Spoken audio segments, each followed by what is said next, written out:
Welcome to After the Buzzers, the sports podcast that's all about sports and the athlete. Let's go. Good morning, good morning. Happy Saturday out there and after the Buzzers land. This is your man Marvin Orange, of course. As always, joined by Raquel M.R. Thomas, our man Lee Jones, and of course LP in the background, always making it happen for us. Listen, it's a good Saturday. We got a great show. Some things we really want to kind of cover today. If you're out there, you're joining us. Please call in. We got some topics we really want to kind of discuss with you guys, especially the first few we're going to do. Been pretty controversial, so let's kind of get into those real quick. Deshaun Jackson, of course, his Instagram post. He's getting a lot of pushback for that, so it's something that we feel like we need to discuss and see what you guys kind of think about that. So please feel free to call in on that topic. A lot of sponsors: Amazon, Nike, Pepsi, Walmart, Target, Dick's Sporting Goods, among some others, are a growing list of retailers that are pulling Washington Redskins merchandise. We want to see how you guys feel about that. And do we think it's time for Daniel Snyder to give up his ownership in the Redskins? I think it's a pretty controversial topic right now, getting a lot of pushback. So let's hear your thoughts on that. Please feel free to call in. The NFL has asked for 35% of their players' salaries to be placed in escrow due to potential loss of revenue during the 2020 football season. How do you guys feel about that? I know some NFL players will come out pretty strongly against it already. So let's get your thoughts on how you feel with that one. Again, this is a Lee Jones topic, but you know we got to throw it in here. We got 5 days remaining for the Cowboys to sign Dak Prescott. With the Patrick Mahomes deal, that could change the landscape of his deal a little bit. So call in. I know the Cowboys are always controversial, so let's hear kind of what you think about Dak and what should happen with his contract negotiations. With that being said, we're also going to start looking at the NFL and rank some teams in order where you think they may finish in 2020. The AFC East is where we're going to start. It's a pretty loaded division this year. You got some up and comers.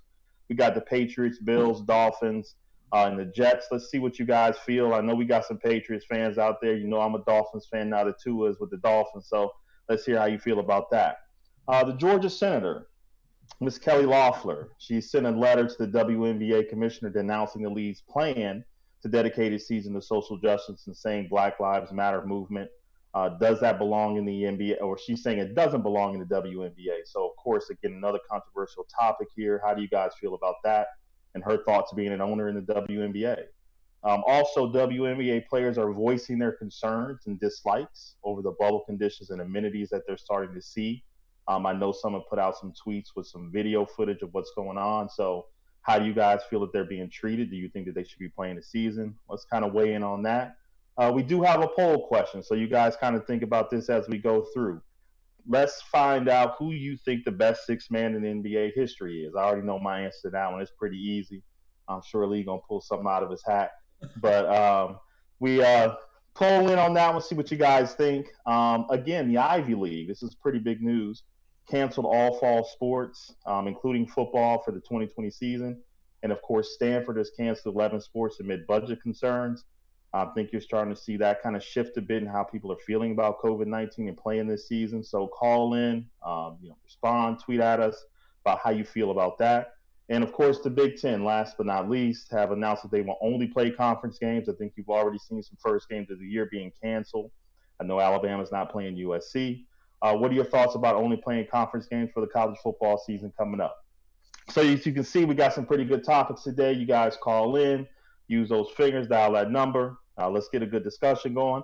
So let's get it started. And Lee, I'm gonna start with you on this one because I know you got a lot to say probably about this. But Deshaun Jackson and his repost on Instagram, I think most of us kind of know what he said at this point about Hitler and the white Jews with blackmail America, some of the things that he wrote or retweeted, I should say. Lee, how you feel about that, and what do you think should happen with Deshaun Jackson? Yeah, well, I think the Eagles have already spoken. I think they fined him, and I think rightfully so. I mean, if you think back to how the Eagles handled the Riley Cooper situation, they didn't release Riley Cooper, so I don't think they should release Deshaun Jackson. Same owner, so let's have some commonality there. But for me, with any person and anything you do, I mean, I think you have to educate yourself prior to you putting out these social justice tweets. I mean, education is the key. I mean, don't retweet stuff. I mean, a lot of times we're in a moment. We may have had a drink or two, or whatever we're doing, and someone sends us something, and we don't fully understand the entire tweet, and we retweet it or repost it. Well, that's a powerful statement of which you're signing your name to it, and so Deshaun was wrong for that. Deshaun was wrong for that.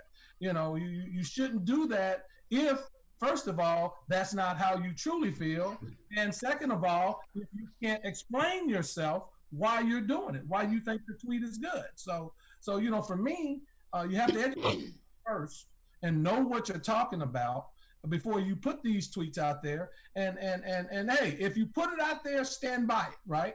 But if you're just reposting stuff and people are sending you this stuff, and look, everybody's not activists, right? Everybody is not activists. We all can play a part in different ways, and so everybody don't have to be out in the front line. So that's what I'll say, Marv, and I think Steven Jackson, again, coming to his defense. You still have to know, read into our entire tweet, because you damage your credibility, but also you damage what you're trying to do and how you're viewed in the public. Right, absolutely. Yeah. Raquel? Yeah, I mean, I feel the same. I don't think you should post anything that you don't understand, number one. We have to be held accountable for that. I think it's crazy to retweet, repost something and you really don't understand it. Why are you retweeting it? What was your point? And because we're in such a very sensitive time with the social issues, justice issues, equality issues, this is not a time for game and play. I felt like he took it too lightly. And if you don't understand something with the sensitivity from our people, their people, everybody, the world is sensitive. I've said this several times for some of our white counterparts, shut up. He should just have shut up in this situation. I'm glad he apologized. He's apologized twice at this point. He's admitted that his only goal really was to uplift and unite and encourage, right? So I believe that, but it doesn't change him being out of place. And I think from a personal standpoint, he still has to protect his image. He's not the most liked guy already. Like you put yourself out there and you don't even know what you're talking about. They already don't like you.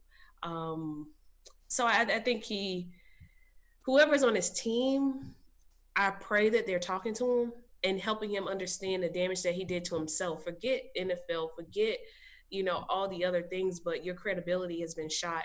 You're already on the fence. You may not even make it through the season. And this didn't help his situation. So I think it was a stupid thing to do. And none of us should be posting or reposting or retweeting something we don't understand, especially in a time this sensitive. Yeah, I mean, well said, Raquel. And, to piggyback off that, I think that, we all love the internet. It's given us the ability to be here and talk to each other today and talk to people out there in the internet land, I guess you could say. But there's also a lot of dark places to the internet. And it also gives voices to people who typically wouldn't have a voice. So it was a very uninformed tweet. It's like he saw something that he thought was going to be, something great to retweet. He put it out, didn't really understand everything that kind of came with it. But I do think it's a moment for him to learn. I do think it's a moment for people to reach out to him and educate him on just the backlash and just really, how insensitive the tweet was that he reposted. I think Julian Edelman already reached out to him and said that he wanted to have a conversation about anti-Semitism and also just about, cultural things that they go through as NFL players and start having an open discussion about. And I think that if that can come where, you have a white player and a black player coming together talking about religion, community, where they grew up, starting to understand each other a little bit more, maybe that's something positive that can come out of it. Also, he had a Holocaust survivor who reached out to him and wanted to educate him on just being a survivor of the Holocaust and what it meant and what his tweet actually meant to people who did go through that. And I think that they did meet, and Deshaun Jackson has come out recently saying that he has been changed. He was moved by the conversation that he had with the survivor, and it really taught him about the things that he did not know. And he's now saying that he's going to kind of use his time and energy to uplift his community, but also bring other communities together. So while it was a really misinformed tweet, something that he reposted or whatever it is that he did with it. I do think that this is a time where he can gain some knowledge, and with his platform, be able to say, hey, I made a mistake, and reach other people and start to educate our communities on, how just painful something like that can be. So yeah, I agree with you guys. Absolutely. And we do, yeah, we do have a caller. Caller, you are on the air with After the Buzzer. State your name. Hey guys, this is Chris. Hey, What's Chris. up, Chris? Hey, what's up, Chris? Hey guys.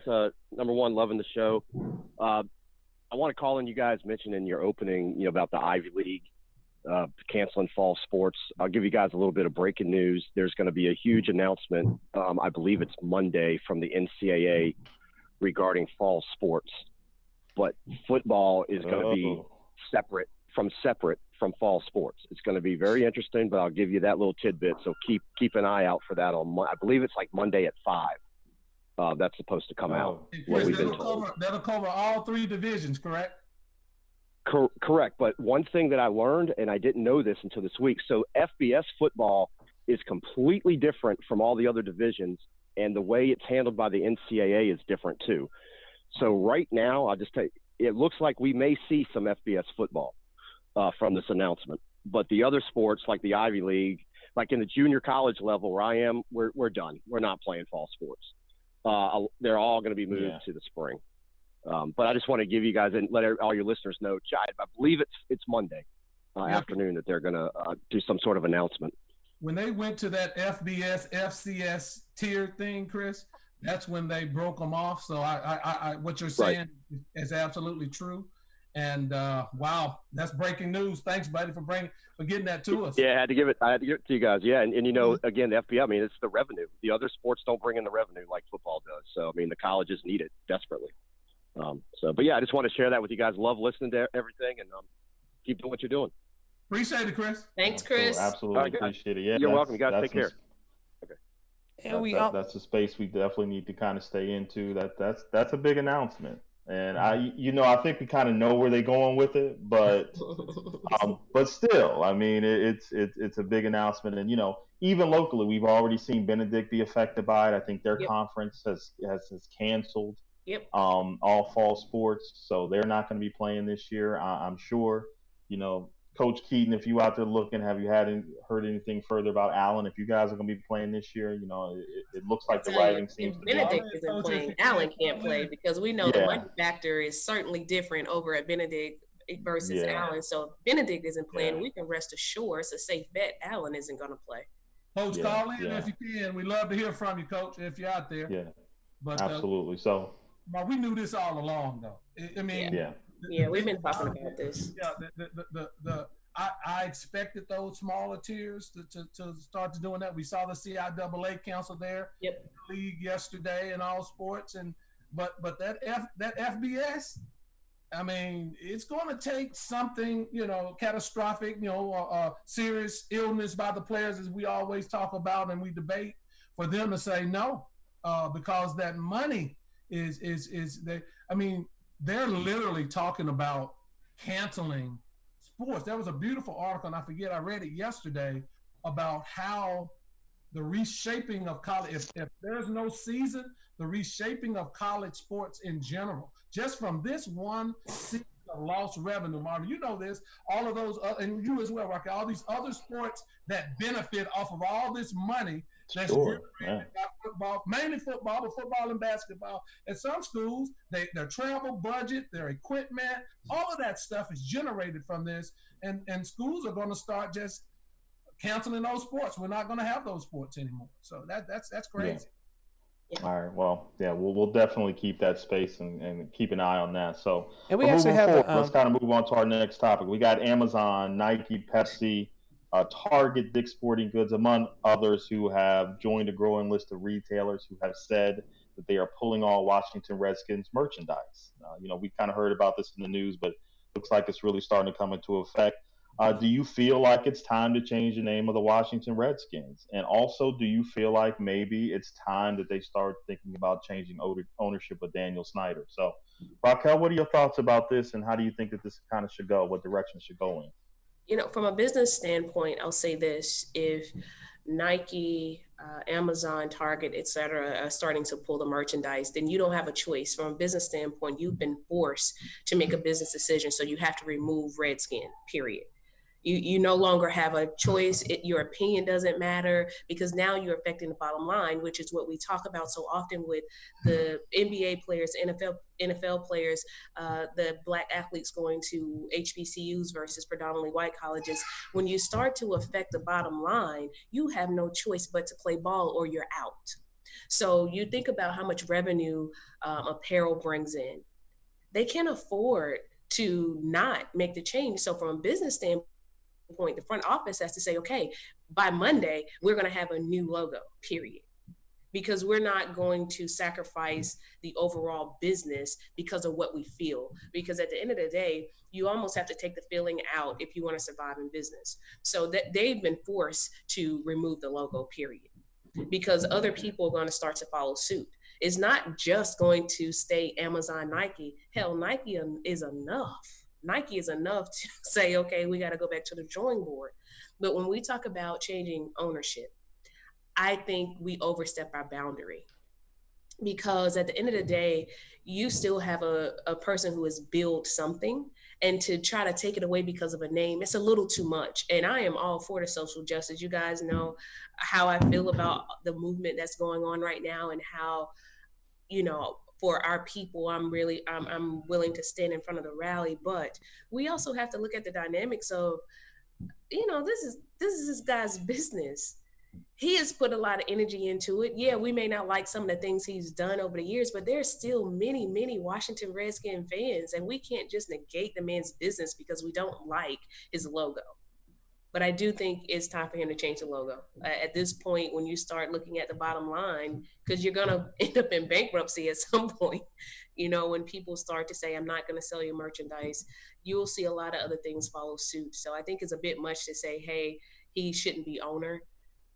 I think that's a bit much. However, it's not a bad conversation to have. Maybe it's time for him to cash out and retire and enjoy the rest of his life. I don't know. Yeah. But it's too much. We overstep our boundary as sport fans, as analysts, as you're doing too much at this point when you start talking about taking away someone's business. But as far as the logo is concerned, I think it's definitely time for them to do something, or they're going to find themselves in a world of trouble. Yeah, and also remember this, and I'm going to kind of go back a little bit to when I was in college. I first and foremost, I think there is no benefit in retaining the name and logo of the Redskins. I mean, at this point, it has to change.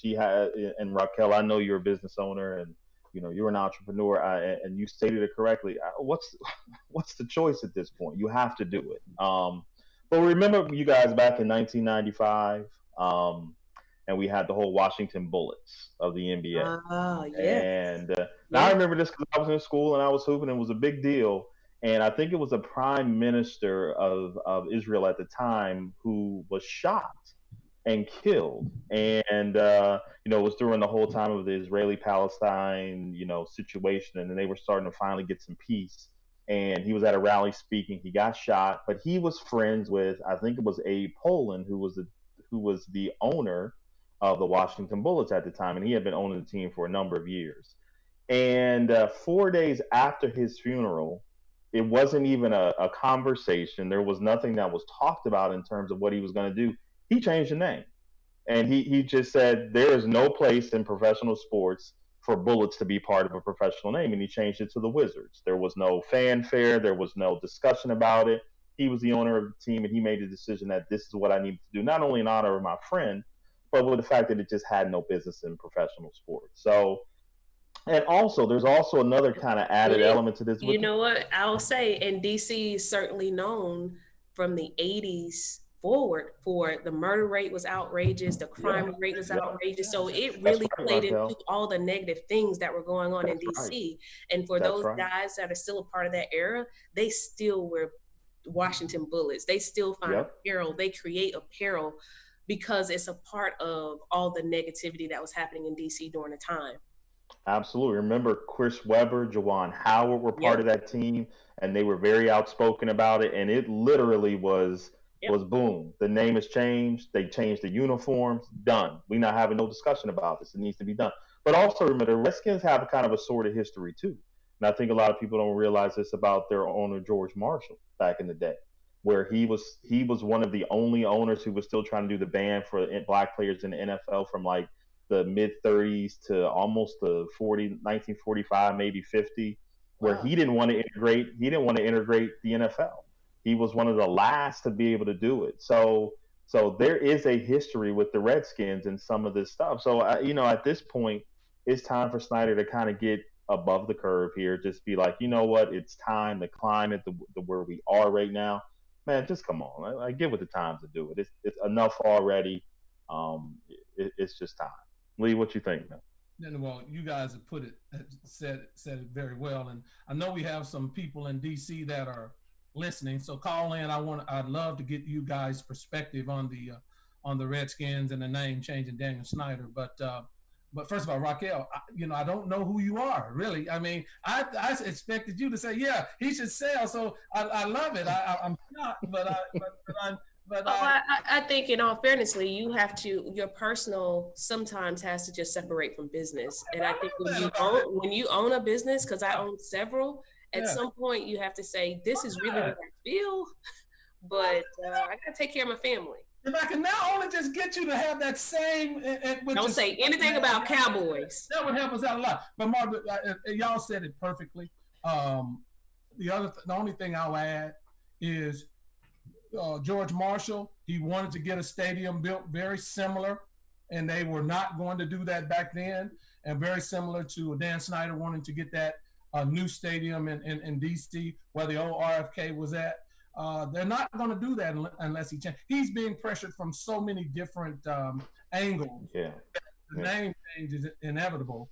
Selling on the team, I agree with you, Raquel. I don't. The man hasn't done anything to warrant him selling the team. The name change has been going on, has been a point of emphasis for a number of years, right?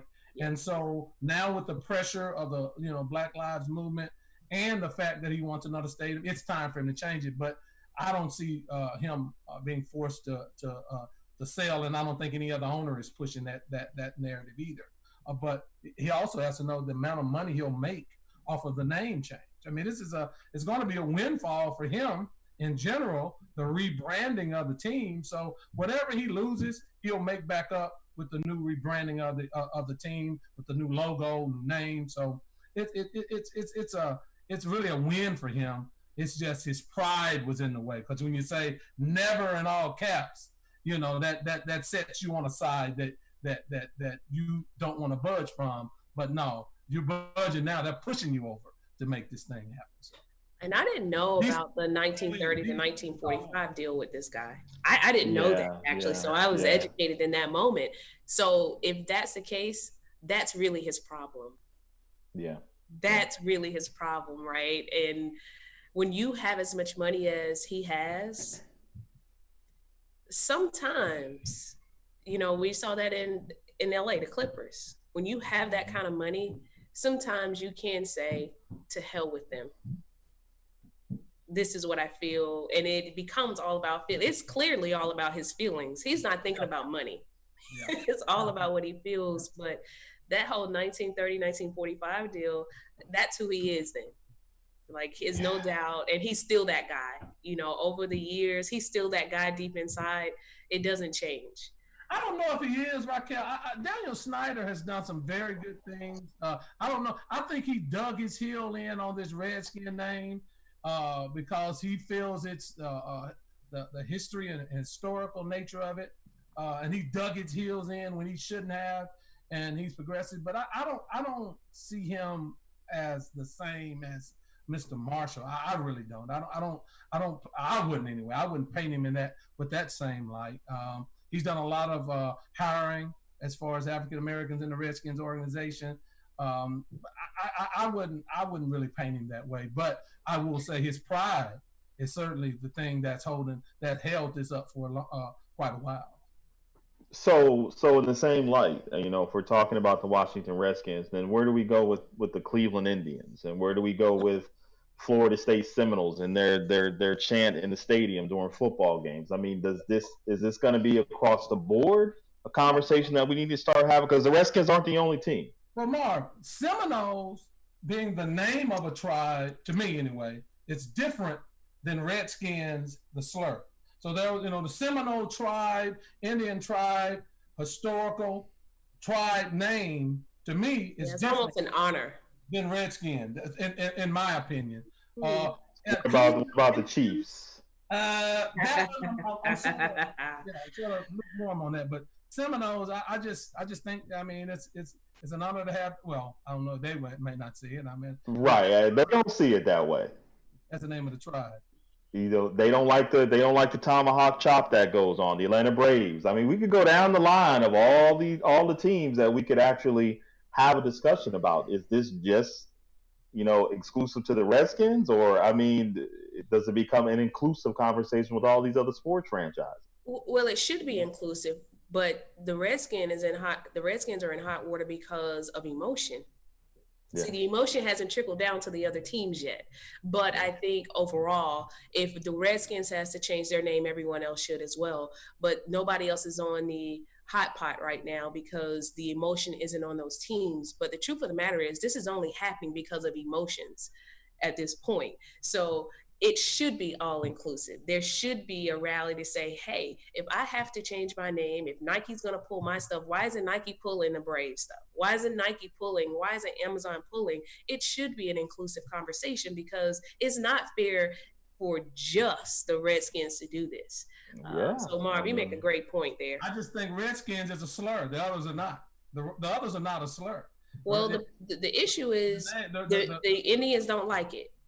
Well, I've not heard, Marv, you may have heard some of that. I haven't heard it to that extent personally, but I know it's not a slur. And that, it would be like, a team being called the San Antonio or the Chicago, let's be honest.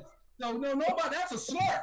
And so, I mean, and how about it? Well, I said, that's a slur, So I don't want, I draw the line there. But you make a valid point. I mean, it's a point. I tend to not agree with that. I don't think the Seminoles or if the Indians keep their name, I will be okay with that. I know the Chicago Blackhawks said they're going to keep their name.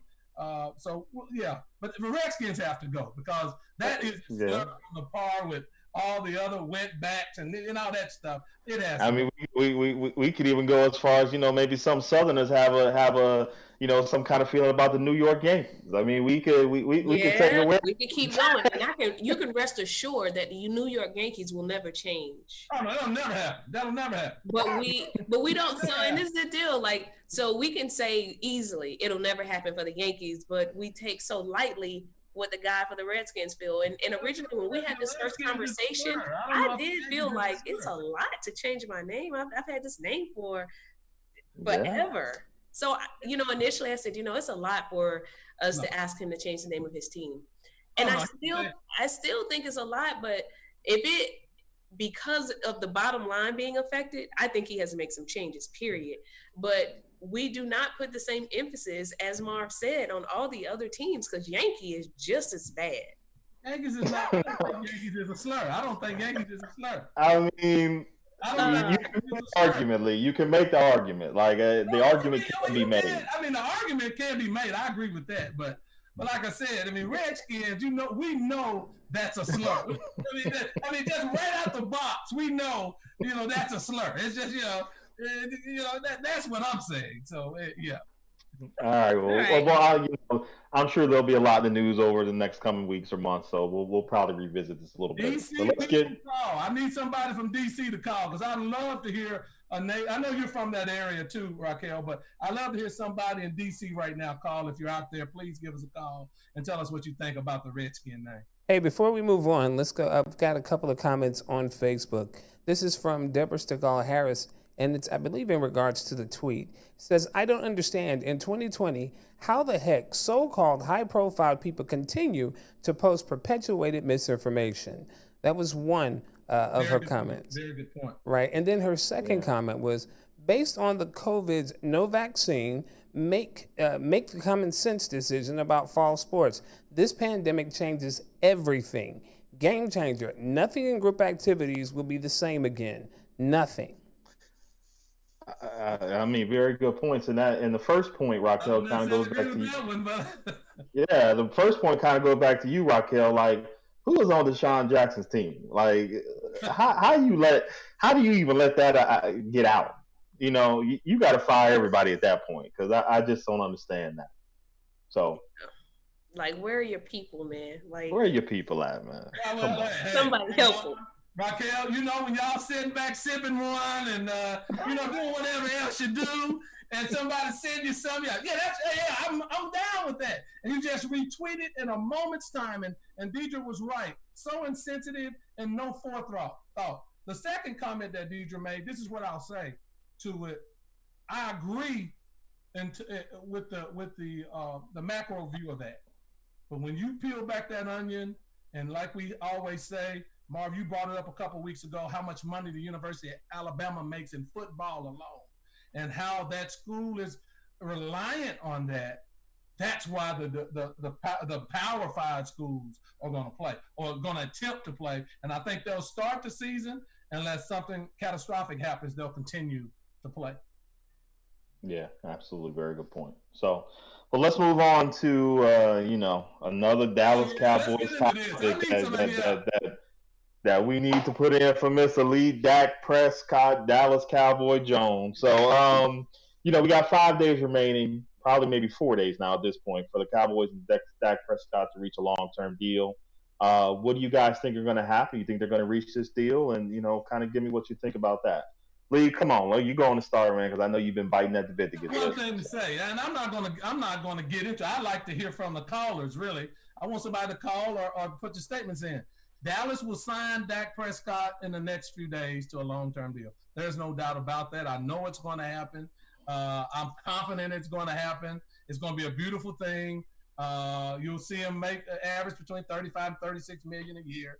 It's going to be a beautiful thing, and all you other people just going to eat your words. And that's what I'll say, and I'll leave it up, and I'm done. I drop the mic. Boom. That's it. Well, I mean, go ahead, Raquel. I'm sorry. So this is the deal. I'm surprised it hasn't happened yet. I'm a little surprised. We're 5 days away. We do know that the Cowboys historically are famous for this crap, waiting until the last hour.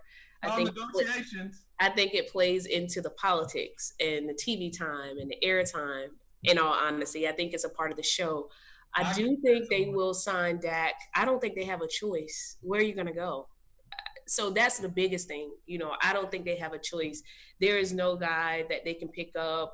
He's the obvious choice. So they're going to come up with some type of agreement that fits both parties, obviously. So I believe that it will happen as well, simply because they don't have any more options to this caliber. But I'm surprised that we're still 5 days away. But, the Cowboys are all about the show. They are all about the show and TV time and all the mess. So I'm not surprised from that perspective, but I do think the deal will get done with Dak. Man, I mean, Lito, the conversation has changed a little bit because of not only Patrick Mahomes' deal, but also because of coronavirus. Dak had a big part of his contract was banking on the new TV deal that was getting ready to start, right? Mm-hmm. And I know he wants to get it. He wants to get a 3 or 4 year deal. I'm not bashing what Dak is trying to do. And honestly, Russell Wilson is making $35 million. Mahomes is going to be making 40. I mean, if Dallas really wants to sign Dak and a deal that works for Dak, it's got to be for somewhere in that middle part of between that 35 and 40. So I'm thinking 36, 37. They're gonna have to backload the heck out of his deal, though. That's just me. They're gonna try to do it like it. Well, if you look, I started really looking at the Chiefs deal with Mahomes. That looked like a coronavirus deal, because for real, it's backloaded as hell. And and it really works for them. It does work for them. It is not at the advantage of Mahomes. It's definitely at the advantage. He's getting $141 million guaranteed. That's the most that's ever been guaranteed in the short term. But all that big money they're talking, you're right, Marv. It is that stuff is towards the end. Now, do you think that they'll cut Patrick Mahomes in year 5, 6, or 7 of that deal? I doubt that. But what it will do is they'll open it back up. Right. So, yeah, you're right about that, though. It is because are you going to give him $50 million in year 7 as a roster bonus? You know what I'm saying? Right. Exactly. Yeah. So, Yep. I mean, I think that they'll get the deal done. I don't think they really have a choice. But, I mean, it's the conversation between the two have changed. And Dak not going to give them an opportunity to do a coronavirus deal like they did with the Chiefs. Like, he knows what he wants. He's sticking to that 3-4 max. Like, they're going to have to hit that sweet spot with that. But, I mean, come on. What are the choices? They have to make the deal. They got to get it done. I mean, you're going to ride with, Andy Dalton as your backup. So, it's just – they got to get the deal done, but it'll be that sweet spot somewhere between what Russell Wilson and what Mahomes is getting.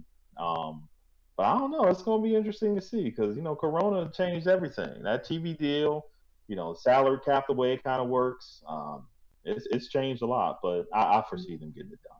I think Dak should come off of that 4-year stuff, though. I think with, like, the issues this year and the salary cap going down next year, I think signing a 5-year contract, if that's what Dallas wants, that's cool because you get this guaranteed money. So I just think Dallas might add a few more pennies on there, get the 5-year deal from Dak, and then they move on. And then get the 5, and they can backload the heck out of that deal with the TV deal. Like we kind of with the Corona and everything that's going on, they can kind of offset that cap hit they're going to get trying to get, when it comes to, I don't know, year 3 or 4, whatever, he can get 50. They can offset that cap hit with the new TV deal. So there's a lot they can do with that in terms of this deal. But, at the end of the day, it's going to get done. It's just going to be interesting to see what the numbers really going to be. You have a Super Bowl team right now. So my God.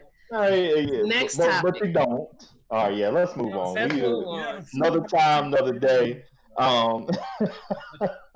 So kind of with that being said, let's start looking at some of the NFL divisions we have here, and we're going to go with the AFC East and kind of think about what you guys think about the Patriots, the Bills, the Dolphins, the Jets. Who do you guys think is the front runner? A lot of changes have happened, but the Patriots making big moves. The Jets have made some moves. Of course, the Dolphins outside of Tua, they made a big splash with some free agent pickups. So, Raquel, what do you think about the AFC East right now? Who do you have as a favorite to come out? I'm going to go, I think the Dolphins and the Jets, I think it's a toss-up between 3 and 4, in all honesty. I think it could go either way for those teams. I think Buffalo will still hover at number 1. And offer emotion, I'm going with New England taking over the conference. I'm expecting and hoping for big and great things for Cam. I think he is a great fit for that team. I think he has a great coaching staff. So I'm going to keep New England at number 1, and I think they will come out with a lot of firepower initially. I'm looking forward to seeing New England run the ball more. I'm excited for New England, so I'm gonna ride the New England boat and follow Cam very closely. And it's really all about Cam for me. It has nothing to do with anybody else on that team. I am here to support Cam and what he can bring to that team, and I'm looking for greatness. But I think 3 and 4 is a toss-up between the Jets and the Dolphins. I think the Dolphins could come away with the 3rd spot versus the 4th spot as in last season. Yeah, I'm looking forward to seeing what happens. I think it'll be a lot of good football there. And I just think the Bills has number 2 kind of on lock, in all honesty. What are your thoughts? You know what? I think that this probably is the best division in football right now, quite honestly, from top to bottom.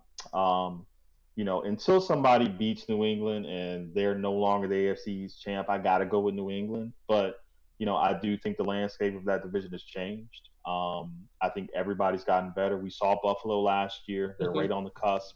I think they added Stephon Diggs, if I'm not mistaken. They've added some things to that offense. The young quarterback has some up and down moments, but we do see the potential that he has. And that defense, that Buffalo defense is good. It's hard to win in Buffalo. It get cold up there. So I'm really interested to see where Buffalo, how they take that next step this year. The Jets, I think a lot of people don't realize that they had a lot of pieces hurt last year. I don't trust Sam Darnold. I don't think he's the guy that everybody's trying to make him out to be. But that defense, you got C.J. Mosley, you got Quinn Williams, some of the guys from Alabama. You got a really good defense that was hurt a lot last year. I think Jamal Adams still there, Lee? You might have to tell me that or not. But He's still there. He's for now. for now, I mean, they got a defense that can keep them in games if that offense can kind of come along and mature a little bit under Sam Darnold. And with Miami, that's a wild card team for me because you got Ryan Fitzpatrick, who's always going to be able to keep you in games. He's not going to kill you with mistakes. Yep. What they do with Tua is going to be the question. Are they just going to, is he healthy enough to start an NFL season? No doubt he's the guy. I think he is special. But they've done a lot of other things in free agency on the defensive side of the ball, which has been interesting to me. They've gotten some big free agent pickups on. They got a lot of people from New England in Miami now. The Van Noy guy, I think, went to Miami. There's some other people. So that defense is looking really interesting if they can come together. I like their coach. He's young. He's innovative. He's a player's coach. So that's a deep division. But for me, Miami could be that wild card, especially if Tua plays and he's what we think he may be. I'm going to roll with Patriots right now, but I'm gonna leave it open to be able to change my mind as the season starts. How about that? All right. That's fair. Who has the best quarterback? That for me, that's the first thing I look at. So I check the box for New England. Who has the second best quarterback? I don't trust Josh Allen at all. He's a 58% completion passer. Ball security is bad. But so is Cam. So is Cam over his career, Lee. Well, yeah, but Cam's last year, which I think the way Carolina played football was bad. New England's going to run the ball. They're going to play action. They're going to run the ball. You'll see Cam completing 65, 66% of his passes coming into this year.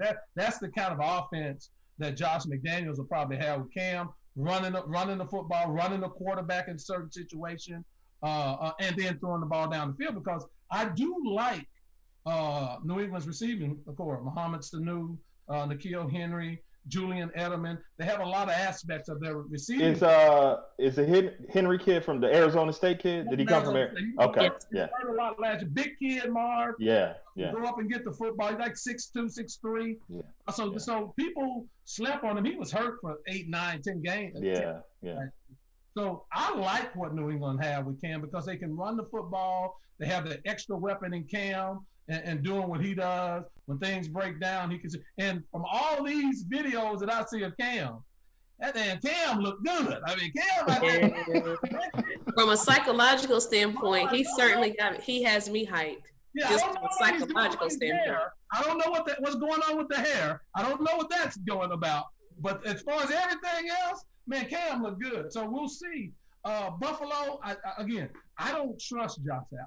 Now, they do have a great defense, but the Patriots have a great defense as well. The Jets, I don't trust Sam Darnold. Sam Darnold has showed me nothing since he's been in the league that says he's elite. He's the same guy that I thought he was coming out of college. So for me, I go New England. I'm gonna say this.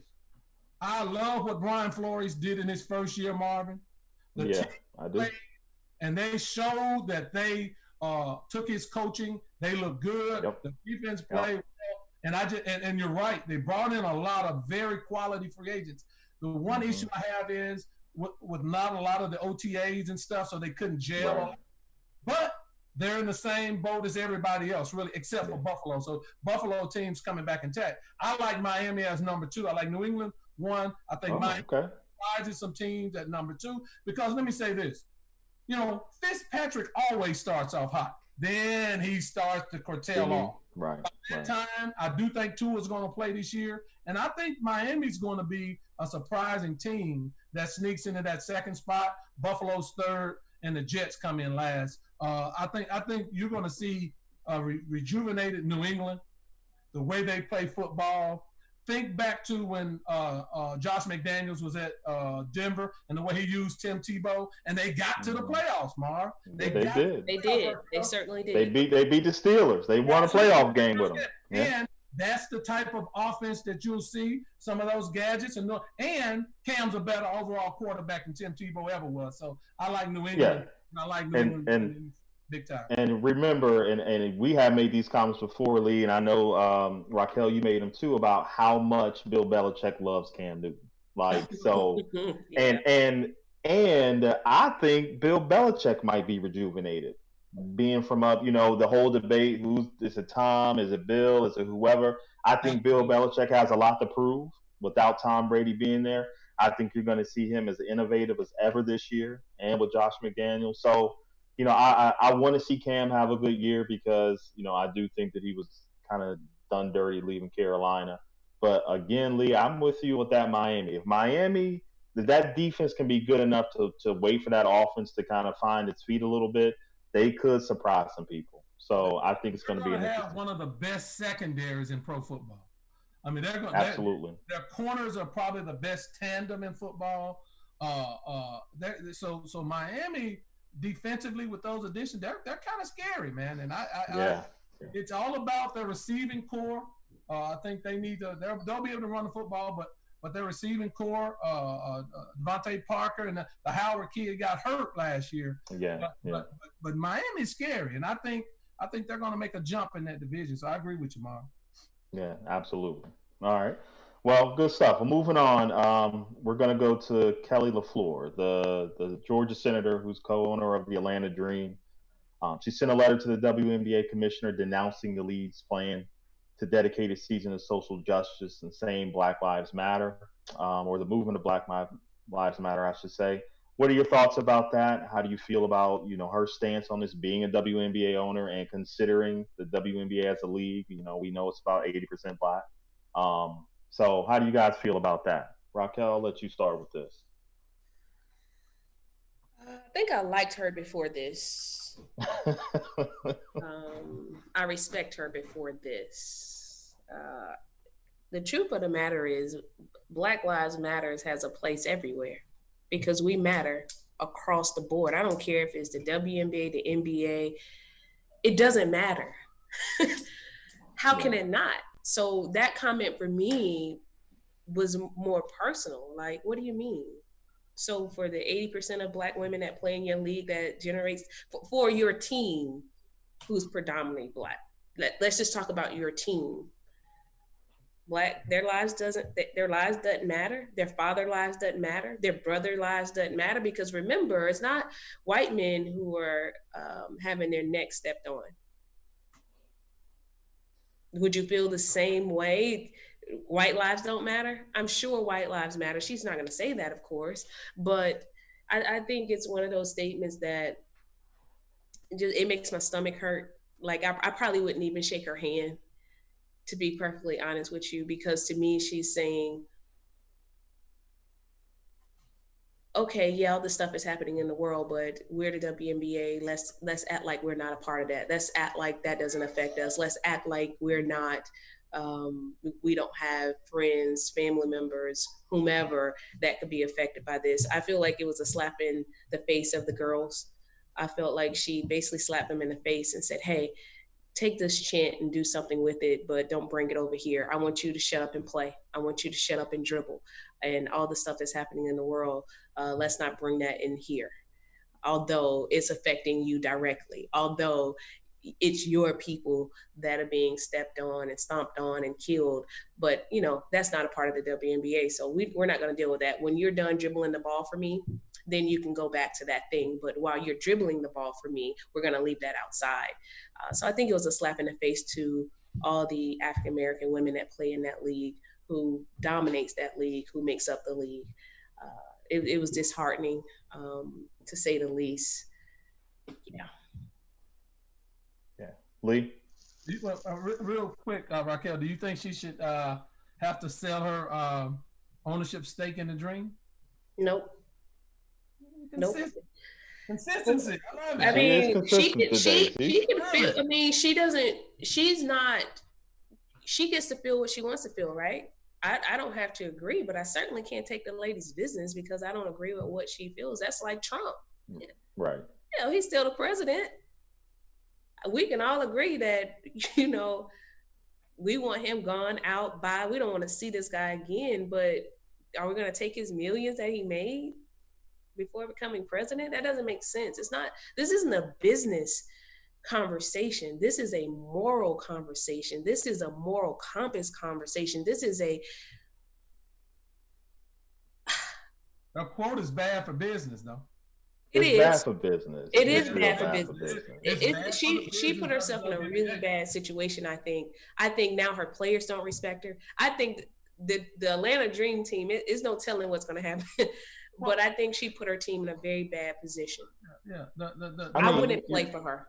The players they might boycott, and other teams that are going in to play the Dream may boycott. I mean, there are ways to get her out of there, which she's saying she's not going to sell.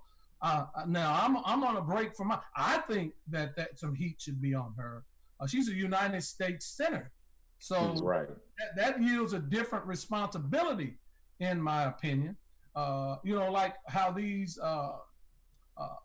talk show hosts say, just shut up and dribble the ball. Well, I don't want the United States senators into the business of trying to decide what these sports leagues are doing. You have bigger and better things to do, in my opinion. So you just shut up and legislate the country on a macro level. So I hope the Dream boycotts some of their players, and I hope other teams say we're not going to play in Atlanta until something's done. Because to me, it's disingenuous when people who she hadn't been part of the day-to-day activities for the Dream in the last 3 or 4 years, right? She's just a woman. So you're not even involved in it, but you feel you want to step right in once they decide to do this and start to make your comments. That's disingenuous to me. If she was in there running the business and their day-to-day and had legitimate arguments on why the bottom line would be affected if this would happen, I would probably take a different approach. This is a Republican coming in and trying to bag some of the things that are said, at the biggest level of this country. And I find that it's just as disingenuous as her saying that the Black Lives Matter has no business in the WNBA. So I just think, I hope the young ladies push back on that and do as much as they can to get her out. Well, and I definitely wouldn't play. Yeah, and what's interesting, Lee, is that she made the comment about it being, she didn't want it to be political, in terms of politics and sports should not mix, and that was her reasoning behind. But you make a good point with her being a senator, and she's been on Fox News every night and making, so it's very contradictory kind of what she's saying about this. And also, I mean, the WNBA follows the NBA. A lot of their funding, I mean, it's not as much as it used to be, but, a lot of things that the WNBA does filters down from the NBA. And for her to kind of, buck the trend, so to speak, and to come out and say these things when you're in a league, when you're is she the full owner, minority owner? No, she's a co-owner. Not quite. She's a co-owner. She's co-owner. Okay, be the co-owner of a team in a league that is 80% African American, and to make that statement in Atlanta, I mean, of all places, man, that's a bold statement. It's a bold statement, and on top of that, some of the activism some of your players, Maya Moore, she's not with the Atlanta Dream, but some of the things that some of these players have done, from a social standpoint and activism standpoint and what they've stood for. Maya Moore lost a year or two of her career to fight for something that she believed in. It's just tone deaf. It almost kind of goes back to the Sean Jackson thing. Like, where's your team? But is she playing politics, though? Is this kind of a tea leaf to her base, since she is a senator? She was quick to say no politics, but was this political in saying it? Yeah, Mark, backdrop with her, she wasn't elected. She was appointed, and she's up for re-election. So to me, that's stoking a base as she runs for re-election. And the reason I feel that the boycotts and things that happen with her is because she is stoking her political ambitions using the WNBA. She's doing exactly the same thing that she said the WNBA shouldn't be doing. So that's why, to me, This is a bigger issue. In general, Raquel, if you own it, I get it. But this is why I say no, because you don't want to be reelected to that senator seat. You're thinking this could stoke a fan base to help your reelection bid. Yeah. I mean, no matter how we look at it, it stinks. She stinks. No matter how we look at it, like it's a very bold statement when you make most of your dollars off of Black lives. It's a very bold statement, and I think it says a lot about who she is on the inside too. You know, in her personal conversations when she's hanging out with her friends, it says a lot about who she is. It says a lot about the conversations that they're having when the cameras are not rolling. And I think that bothers me just as much as her saying Black life doesn't matter. It's like slave. They're her slaves. Make me some money and shut up and play. Yeah. Well, in staying with the WNBA, some players have been voicing their concerns about the dislike for the bubble conditions. They've been tweeting, they've been putting pictures out about, just what they're kind of going through to start this WNBA season. So, what do you guys think about that? Their conditions? Do you think that it's a valid concern that they're having? Raquel, I know, WNBA is near and dear to you. So how do you feel about this? Guys, if it were NBA players staying in a hotel room with bed bugs, mice traps, and worms, where would we be? This conversation angers me. We wouldn't be having, first of all, the NBA players would have just turned around. We're not doing this. Are you kidding me? What makes it okay for you to put anyone, forget that they're professional athletes, in a hotel room with bed bugs, with worms, with mice traps? Who are we, man? Like, who makes these decisions? The person that makes these decisions, you can rest assured their only goal is to make money. They have no humanity. Because if you will not put your wife and your children in those hotels, you shouldn't put anyone there, especially people that make you money. And when we add in that these are professional athletes that have platforms, you didn't think enough of them to share it or not share it. Or perhaps you didn't even go to the hotel. You didn't even know. The number looked right. Okay, send them there. It is, if I were them, they should have collectively turned around and not play. Yeah.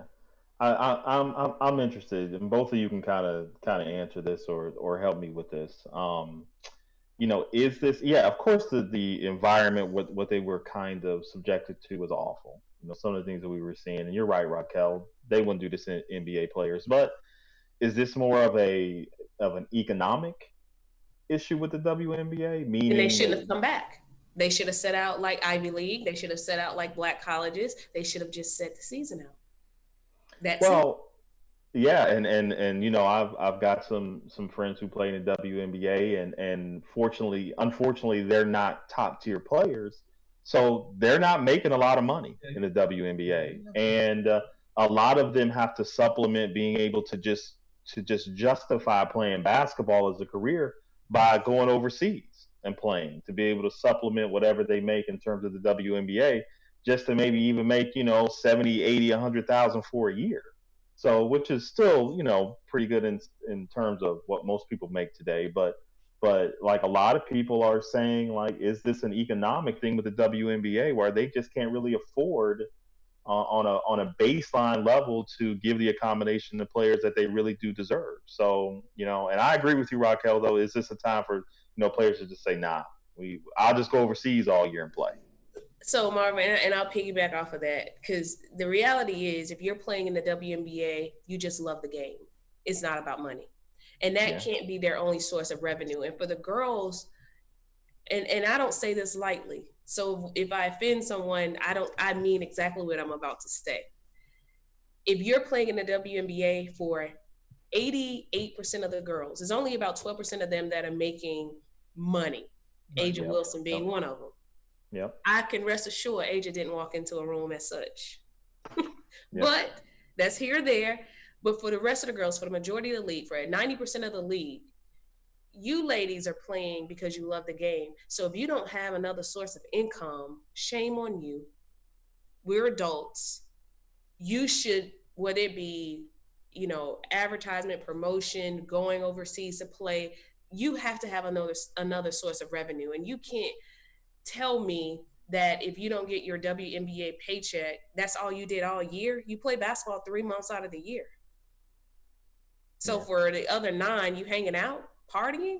See, that's a personal issue, ladies. That's a personal issue. So I can't even say from an economic standpoint, Marv, they should be that affected, because for 9 months of the year, if you're doing nothing, sis, I had a problem with you. What are you doing for the other 9 months? You tough, man. That's the Raquel. I was wondering when she was coming. I didn't know who this person was, Mark. But no. It's the weekend. Well, Raquel, hey, look, we don't know what these people economic status is. We don't know if some of them graduated from college. We don't know. So I don't know if I'll paint them with that brush. But I'll say this: IMG Academy said that there was the hotel said that there was no bed bugs. IMG said that they did have mouse traps in there and worms. Well, so I'm just look. I try to keep it report, but look, Marv, you hit it on the head. The economics. The NBA owns about 50% of the WNBA, and they have to generate their own revenue. And they're staying, I think, 150 miles away from the NBA players. And, the NBA, the one thing that was interesting to me was that in the NBA's players' off time, they get Disney World shut down for them and their families. You see what I'm saying? And so the conditions, to me, that's just sad. That's just sad. I mean, come on now. It's not a good look. It's not something that you should want the press to get a hold of. They're professional basketball players, and it's associated with the NBA. And so I agree with you, Rocket. That's just not a good look. But you look at these WNBA salaries for some of these people, it's $45,000, $50,000, $60,000 a year. Now, some people live the entire year off of that. If you manage your money, there's people that are making that type of money. So, I don't want to beat them back. And in retrospect, it's good money for 3 months. It's decent money for 3 months. Well, I one of my friends who played at University of Alabama has just texted me and said she needed to correct me real quick. So she's telling me that in 2019, the highest paid player made $127,000, right? Absolutely. Okay. She said now, though, the new CBA has come through, that the minimum salary now in the WNBA for players is going to be $130,000. That's amazing. For WNBA. And she said the other amazing part is that maternity leave has also been granted as part of the new CBA for WNBA players. Has that bill been signed yet, Marv? Did she say she said it had been signed. Yeah, she said it has been signed, a new agreement. So 130 is going to be the league minimum, up to 500,000 for top players. This is what she's saying. So I'm in complete agreement with that. So for your season, and I would like to know her opinion on this. So for the other 9 months of the year, what are you doing? I just want to know. I mean, because for who I am, I enjoy working. So I get some people don't. But I am going to generate revenue the other 9 months of the year, whether I'm using my platform, whether I'm speaking, whether I'm coaching, whether I'm training, whether I have employment somewhere else. That's who I am. Yeah.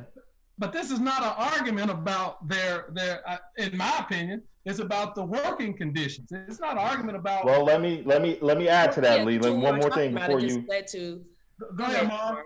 Before you kind of go into it, so supposedly it's an 8-year deal which gives the WNBA players improved travel conditions, Good.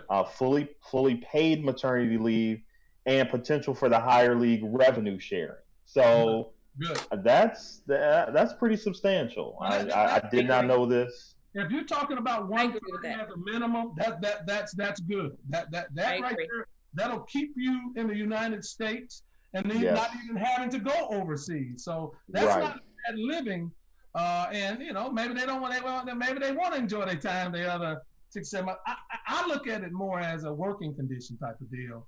And I think they love playing ball, so they want to do that. And I just think that it's a bad look for both the WNBA and the NBA that their working conditions are like that. And Yeah. I would I hope agree with that. you'll see that that'll change very, very quickly, because that's a bad look, man. That when you're telling these people that they're going to be isolated for 2 or 3 months, putting their health at risk, and they're dealing with that's a bad working condition. And I would hope that would be cleaned up very short. And to Lee, I want to correct you before we move on. This isn't about the money they make. That wasn't my point. My point is, under those conditions, which is where I started, they should have not played. They should have collectively walked away because of the condition, and then money came into play.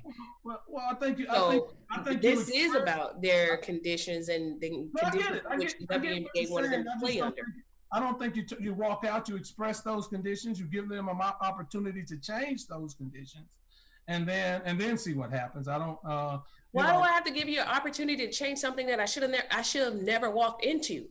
They wouldn't put their daughters in those situations, period. They're not going to put their wives in those type of hotels. It's very similar to the issue with the NBA players and the food that they have and the type of food that they're being given. They have great amenities as far as the living conditions, but the food looks like MREs and stuff, Marv. So they're going to push back with the league on the types of foods they're getting, how they're getting the food. So there is an opportunity for give and take.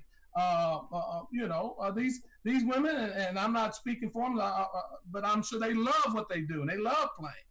And so you don't think Kaepernick loved playing football? So now, do you not think Kaepernick loved playing football when he took that knee and he knew what he was going to face? This ain't about Kaepernick though. This two. I may have to agree with Raquel. It's the same on one instance here in terms of Lee. Food. I'm sorry, NBA players not getting caviar, and they might be getting ramen noodles. I mean, food versus maybe walking in with bed bugs and mouse traps might be a little different to me. I get that, Marv, but first of all, the place said there was no bed bugs, and so we have to give them, let them figure that out.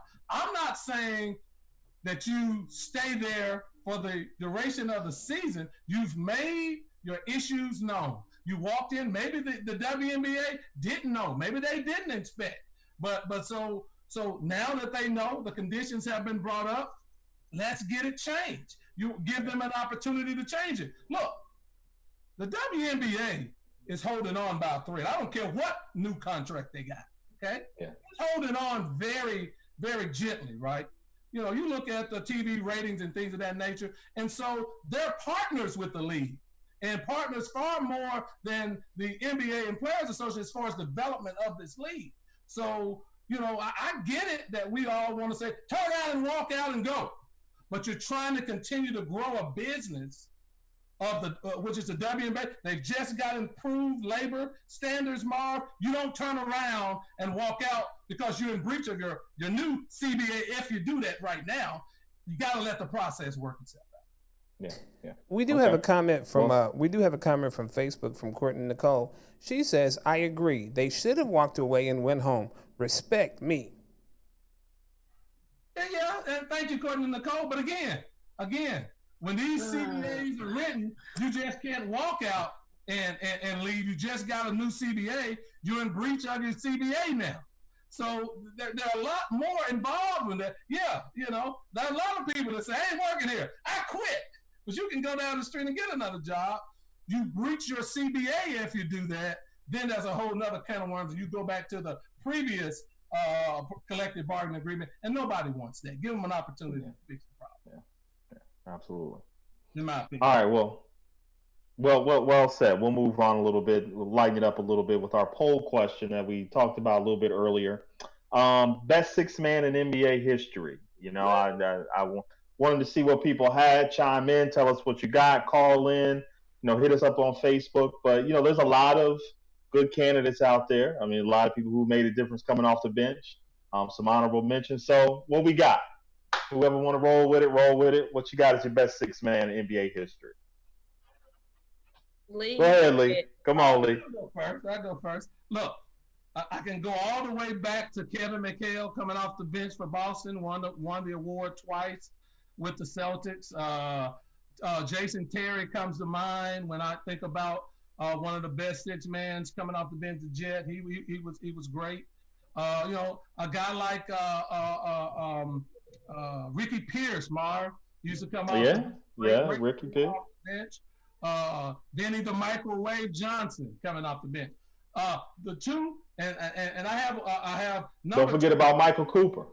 Michael Cooper won Defensive Player of the Year coming off the bench, and 8-9 Defensive Player of the Year. So excellent. But for me, number two would be Lou Williams of the Clippers. Instant offense. Lou Williams coming off the bench.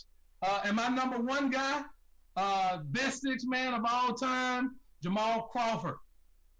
LA Clippers. Oh my God! What? Hold on. He's won the Sixth Man of the Year award 3 times. That's the most of anybody in NBA history. I mean, look, guys, I'm trying to help y'all out here. I mean, what more can I do? He's won it 3 times. Sixth Man of the Year, Jamal Crawford. Marv, he's instant offense coming off the bench.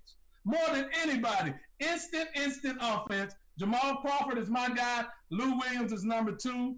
And then the rest of them fall in after that.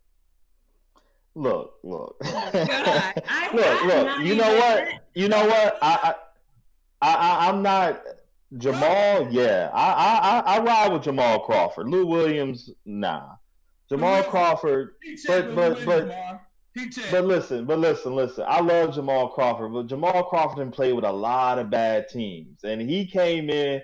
Hold on, and he came in with the idea of I just need you to score. You don't really need to do nothing else. So he didn't affect the game to me the way that a lot of other six men did, like a Michael Cooper, even like a Ricky Pierce. You know, so I like him. He is my number 2. I will say that Jamal Crawford, he is my number 2, but he played a lot of meaningless basketball. So when you ain't got no pressure on you, it's easy to score. When you coming in and your minutes ain't really that significant to changing games, you know, I can get you 30. But who I got number 1, and I don't even think it's a question. This should not even be a question. Manu. Everybody know Manu is the best six man of all time. Everybody know Manu is the best six. He's going to be a Hall of Famer. He's won championships. Manu could have started anywhere else. How many awards did he win? That's my guy. I'm with you. 100%, Marv. Okay. 3 NBA championships, 2 NBA All-Star. We talking about the Sixth Man of the Year award. We ain't No, talking about the NBA championship. No, we're not talking about the Sixth Man of the Year award. We're asking who the best sixth man in NBA history is. Yeah. Just because you get an award don't mean you're the best. Okay? It wasn't me, Marv. Just because you get an award don't mean you're the best. And I'm going to tell you, you guys didn't mention Robert Horry at all. Jamal Crawford, instant offense. Manu Ginobili, look at that San Antonio team, Mark. You had Duncan, Tony Parker, David Robinson, all of these players. Lee, I know you watch basketball. I know you watch basketball. I know how you watch Manu comes in and not only affects the game, but Manu has changed series against people. And who did Kobe say that he hated the most? Ginobili. I know y'all got respect for Kobe. Kobe said I love Kobe, but Kobe. He said Manu gave people problems. The greatest six man. He's not the determiner of that. So Lee, let me ask you this: you're judging the best six men in history based on the award that the NBA gives, because the NBA often gives the wrong person the award. There are seasons that the MVP award simply goes to the wrong person. So are you solely basing the best six men in NBA history off of an award? That's what it sounds like to me. You're crazy. What you're telling me is that when Jamal Crawford comes into the game, what has he won? Clippers are down or whatever, that he doesn't come in and affect the game. Mark, you're telling me that he doesn't come in and affect. Ginobili is the best six man to play basketball in the ball game from coming off the bench. He every bit as much. And we're not talking. This is what I say. I played. You know, Raquel was. I played. This is what all hoopers know. All hoopers know that if you got no pressure on you and there's not a lot of expectation for you to come in and elevate a team or carry a team, it's easy to go in and get 20 with no pressure. And Jamal Crawford played his whole career with no pressure. Playoff series and playoff games, so that point doesn't register with me. I'm talking about real. I'm talking about games that matter. Tell me a game that Jamal Crawford. I can't even believe that we're arguing about this. This is ridiculous. And remember, Mark, this is a ridiculous argument. I'm going to help you and Raquel out. The Sixth Man of the Year award is a regular season award. Okay. So is the MVP award. MVP as well. Because you're positioning yourself to get to the playoffs. If Lee wants, so this is the deal. I think this is crazy. If Lee wants to base it off of awards that the NBA voted on, fine. But we're gonna base it off of actual ball. And man, Ginobili, it's not even a question. I need to hear your knowledge on the NBA. What are you basing it on? Tell me what you're basing it on. Ginobili won championships, and he was by far one of the most difficult people to guard in the NBA. He could have gone to almost anybody's starting lineup and played in the starting lineup or almost any other team in the NBA. Robert Horry is the Sixth Man of the Year. He has 7 championships. So don't give me that 7. Now, and Horry, he's my number 2.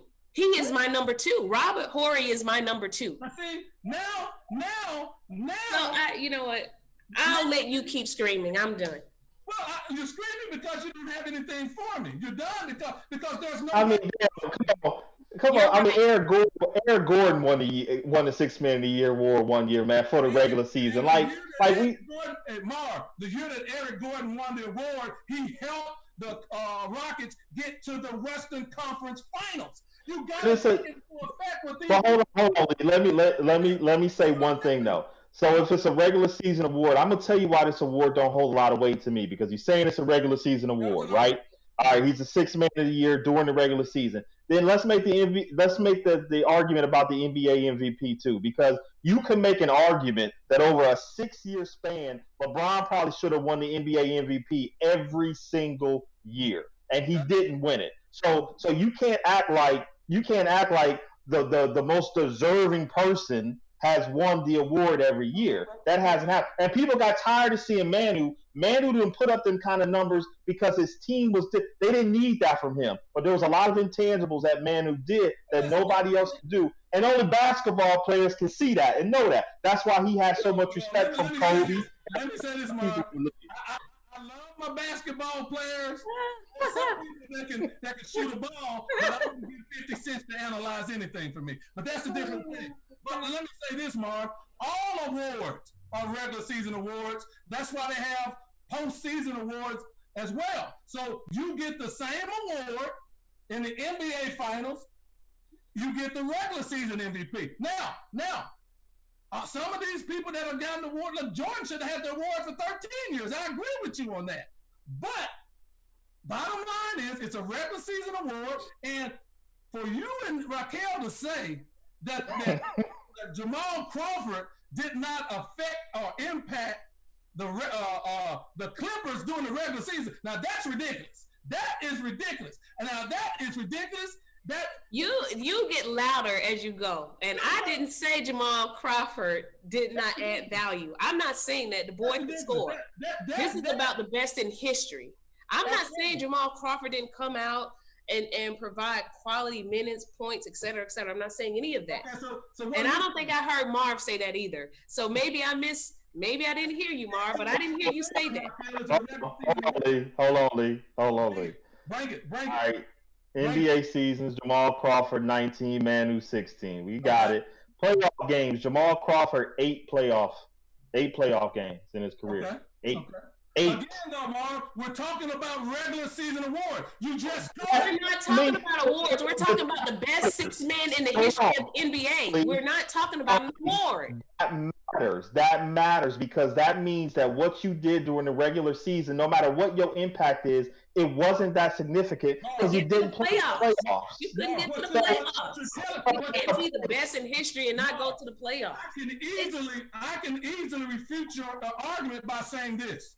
What you're telling me is you gave me the number of playoff games that Manu played as compared to Jamal. So what you're saying is the San Antonio Spurs were better than the LA Clippers. That doesn't mean that just because the Spurs played more playoff games than the Clippers, that Manu Ginobili is a better 6 man than Jamal Crawford. That argument is kind of plays into the Spurs being a better team to make the playoffs. That exactly correlates. That plays into the 6 man is there to make the team better. The 6 man is there to win games. The 6 man is there when the starters come out. The 6 man is there to get you to the playoffs. He is. Let me give you 3. Okay, family. Let me give you what's important to you, Lee. Let me give you what's important. Let's make it. Points per game over his career. Jamal Crawford 14.6, Manu 13.3. Rebounds per game. That's points per game over his career. 14.6, Manu 13.3. Every other category, statistical category, Manu Ginobili is far beyond Jamal Crawford. Statistics Rebounds matters to Lee when they work in his favor. Let me say this, Raquel. I don't make an argument without doing the research. Always remember that. And Jamal, he beats him in every statistical category, and Jamal Crawford has more games played than Manu Ginobili over his career. Again, Mark. Again. I'm just saying. Again, why would the NBA, the sports writers, and the NBA vote him 6 man a year? So, hold on. They played at the same time. They played the same sports writers that then put Terrell Owens in the Hall of Fame. Hold up. You put all your so-called basketball playing friends. So because I know a lot of basketball players that I wouldn't give 50 cents for the comments. But you bought their play. Why is he voted as the 6 man of the year? Something had to have been done 3 times. Who votes on the 6 man of the year? So explain. Who votes on the 6 man of the year, Lee? Who votes on the 6 man of the year in the NBA? Sports writers. Okay, all right. If you took a poll of NBA players on 6 man of the year every year, I guarantee you it would be Manu Ginobili. Would win as well. Look, I know Jamal Crawford. I know Jamal Crawford personally from living in Seattle. I know you did. It's perfect for you. Let it go. You can't win. You can't win. You're not gonna win. You gotta support. Let him go. Let him get it out. You can't just come in here and say these people. I mean, come on. Y'all are going from regular season to postseason. It's not a postseason award. So how can you say that? It matters. You want to say championship? Significant minutes, and your contribution matters. To me. Significant minutes. What's your contribution while you're in the game and where you lead your team to? That matters to me.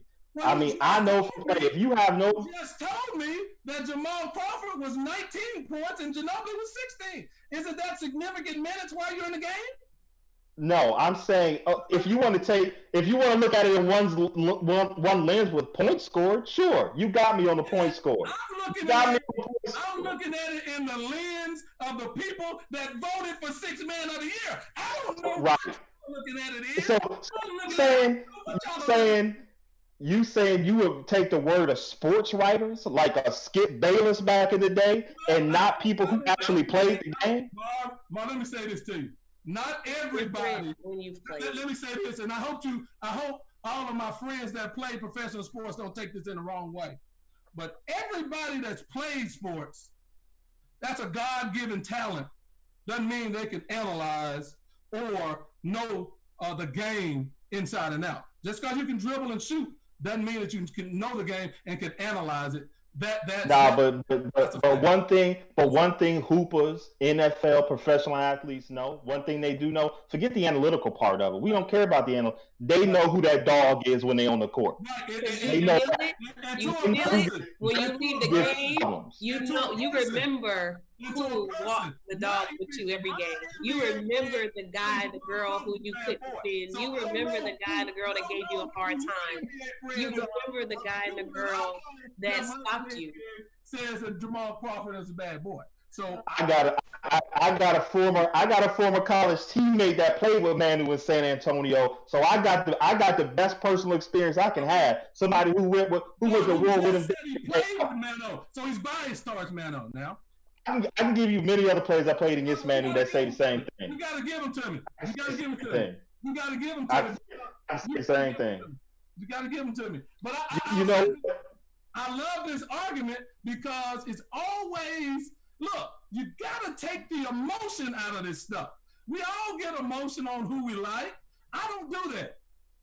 My favorite six man wouldn't have been Jamal Crawford. I just looked at the data and what this man has done, the awards that he got, and the points coming off the bench, and what he did in the regular season, Mark. This will be a conversation for a later time. I'm gonna have to bring in some heavy guns I see to make you realize how this works. Bring the heavy guns in. Look, when you bring the heavy guns in, I'm not a one because I have my own opinions. I don't need opinions of people. We know that this is about your opinion, Lee. We are not trying to change your opinion. We don't want to change your opinion. You cannot give me an opinion without facts. I'm sorry.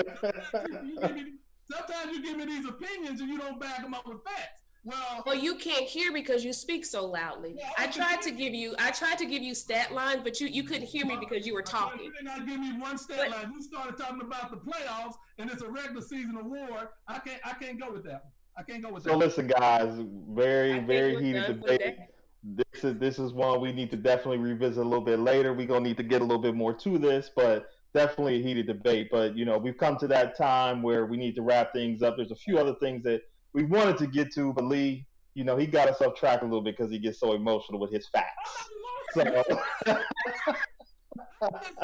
So Marv, you and Raquel. I love y'all to death, but you guys, I'm a guy. The way I've been educated is I believe in fact. You just can't tell me anything and don't back it up with fact. I don't believe that kind of stuff. That's just who I am. And because we all have an opinion, I have to go with fact. That's why I always do my research and have my data. And so I love it. I'll be glad when you bring your boys on because I need to hear the facts. I don't want their opinion because I have an opinion. That's my We're gonna leave it at that. That's gonna be the closing argument of the day. I think Lee just shut it down with that. I love it. I feel it. I always love his passion. Me and Raquel on the other end of it sometimes, but it's great. So, we've come to that time though. We want to thank everybody for joining us with After the Buzzer Sports Podcast. Your man Marvin Orange, Raquel M.R. Thomas, Mr. Lee, always opinionated with Facts Jones, LP in the background, always making it happen. Facebook, Twitter, YouTube, subscribe, like us, hit us up. You guys know the normal routine. But we appreciate it. Everybody have a blessed Saturday. Until next Wednesday, we will see you later. We are After the Buzzer Sports Podcast.